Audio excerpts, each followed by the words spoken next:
সঙ্গীতা, গতকালের গল্পগুলো ওই আমাদের গল্পগুলো অল্প সময় পথ হারালো টাইপের, বেশ মাঝখানে ওই শিব ঠাকুরের গল্পগুলো একটু অল্প সময়ের মধ্যে পথ হারিয়ে ফেলেছিল। আজকে জানতে পারা গেল যে শিব ঠাকুর মণ্ডল, শিব ঠাকুর অবতীর্ণ হওয়ার পর কেষ্টবাবুর যে বিশাল সুবিধা হলো, সেই সুবিধা শুধুমাত্র গতকাল আমরা ছোট করে দেখছিলাম অল্প করে, আজকে জানা গেল যে সেই সুবিধার পেছনে আরো বড় সুবিধা রয়েছে। মোটামুটি দিল্লি হাইকোর্ট থেকে দিল্লি থেকে একটুখানি স্বস্তিও পাওয়া গিয়েছে। আর আপাতত 9 জানুয়ারি পর্যন্ত আর তিহার যাত্রা, তিহার সফরের দূর তাক কোনো রকম সম্ভাবনা নেই। এবং আপাতত পুলিশ লকআপে কেষ্টমণ্ডলের সময়টা ভালোই কাটছে।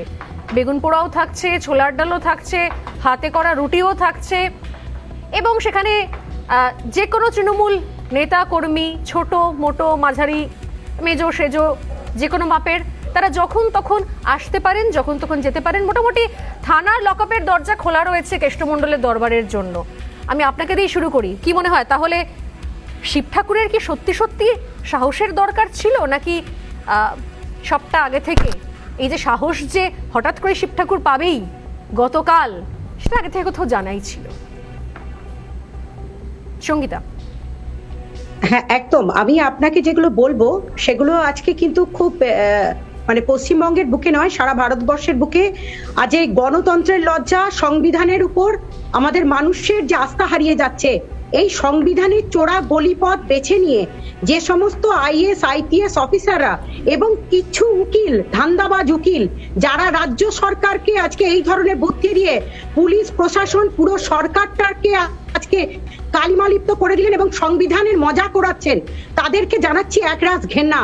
তার কারণ আমাদের মতো সাধারণ মানুষরা যারা মানবাধিকার প্রতিষ্ঠার জন্য দিনের পর দিন লড়াই করছে, তারা আজকে সংবিধানের আর দোহাই দিতে পারবো না আমরা কোথাও। তার কারণ এটাকে মজাক বানিয়ে ছাড়লেন।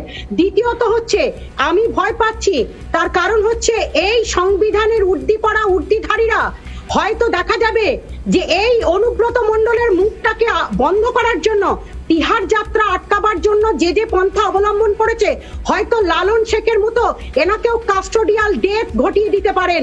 আমি সেই আশঙ্কাও প্রকাশ করছি। তৃতীয়ত হচ্ছে এই অনুব্রত মণ্ডলের জন্য এক সময় সিবিআই ইডি যে তৎপরতা দেখিয়েছিল, সে যেভাবে ইনভেস্টিগেশন হচ্ছিল, সেই ইনভেস্টিগেশনও কিন্তু কোথাও যেন একটা থেমে যাচ্ছে।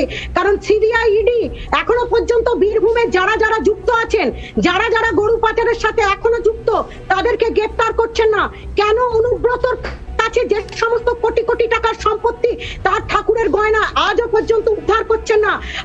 আমি জানতে পাচ্ছি না, আমরা জানতে চাই যে কেসটা একটা নমিনাল ছোট কেস, যেটার পিসি হলো কি করে? এটা তো জেসি হওয়ার কথা ছিল, অর্থাৎ জেল কাস্টাডি। তার মানে কোথাও বীরভূমের পুলিশ, সঙ্গীতা আপনি যে প্রশ্নগুলো করছেন, না সঙ্গীতা আপনি যেগুলো করছেন সেগুলো একই প্রশ্ন ইডি ইতিমধ্যে হাইকোর্টে দরবার করেছে। আর দ্বিতীয়ত হচ্ছে তদন্তের মধ্যে এটা তো ঘটনা যে ইডির পক্ষে বা আমরা সাধারণ খোলা চোখে কি দেখছি, যে নির্দেশের জন্য অপেক্ষা ছিল, যে আবেদন মঞ্জুর হওয়ার জন্য কোথাও আমাদের দেশে কোনো কিছুই আইনের ঊর্ধ্বে নয়, তো আবেদন মঞ্জুর না হলে তো এটি নিয়ে যেতে পারতো না দিল্লিতে, কিন্তু সেদিনকেই ঘটনা ঘটলো। আমার অন্য একটা জায়গায় প্রশ্ন রয়েছে আপনার কাছে। আপনি যেহেতু খুব কাছ থেকে অনুব্রত মণ্ডলকে দেখেছেন এবং সেই আপনার ভিডিও এখনো পর্যন্ত ভাইরাল আমাদের কাছেও রয়েছে, যেখানে আপনার নাম করে কেষ্টমণ্ডল শাসনে দিচ্ছে যে কে আছেন ওই মহিলা, মোটামতো সঙ্গীতানে কি নাম, তাকে একটু দেখে নিতে হবে, তাকে একটু ব্যবস্থা করতে হবে। সেই ভিডিও এখনো পর্যন্ত আমাদের কাছে আছে ভাইরাল। এবার আমার প্রশ্ন হচ্ছে যে একটা কনফিউশন হচ্ছে, পুলিশ এত অ্যাক্টিভ কি? মানে যে অনুব্রত মণ্ডলের বিরুদ্ধে অভিযোগ এলো শিব ঠাকুরের, সঙ্গে সঙ্গে পুলিশ এত অ্যাক্টিভ হয়ে গেল, এফআইআর হয়ে গেল, পুলিশ কাস্টাডি হয়ে গেল, তাতে অনুব্রত মণ্ডল এখন কিভাবে রয়েছে, কি হালে রয়েছে সবাই দেখতে পাচ্ছে সেটা। তাহলে কি সত্যি সত্যি আদেও শিব ঠাকুর গতকাল ভয় দেখাচ্ছিলেন আমাদেরকে, ভয় প্রকাশ করছিলেন যে তিনি খুব ভয় আছেন যে যদি কেষ্টমণ্ডল জেল থেকে বেরিয়ে আসে বা যদি তিনি যে অভিযোগ করেছে সেটা জানাজানি হয়েছে, তাহলে তার কপালে দুঃখ নাচ্ছে।